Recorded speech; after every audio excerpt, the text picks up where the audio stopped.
Direction à présent l'Afrique du Sud pour la suite de notre série sur la musique dans le pays. Coup de projecteur ce soir sur la scène jazz sud-africaine en plein renouveau actuellement. Une musique qui raconte une autre Afrique du Sud, celle qui résiste, qui se souvient et qui rassemble à travers ses mélodies. Reportage à Soweto de notre correspondante Joséphine Klockner. Cette petite salle au cœur de Soweto est un temple de la musique à Johannesburg. Chaque mardi soir, des artistes confirmés côtoient à Sawubona Music Jam de nouveaux venus, la garantie de découverte. Ici, on entend toute la richesse de la musique sud-africaine.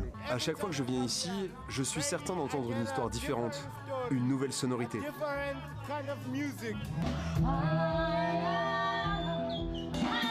Du jazz au hip-hop, en passant par le gospel ou encore la poésie, un mélange des genres qui trouve ses racines dans l'histoire musicale sud-africaine. Notre culture musicale est très évolutive. Nous sommes issus d'une histoire riche qui nous permet de nous exprimer différemment. Donc nous puisons dans cette histoire, mais aussi dans notre présent qui lui aussi est très riche. Un présent porté par une nouvelle génération d'artistes. Bokeng Ramatlepeng est représentative de cette mouvance.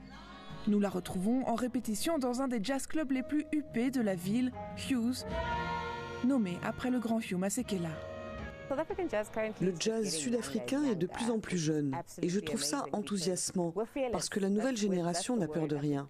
Nous n'hésitons pas à emprunter à beaucoup de genres différents.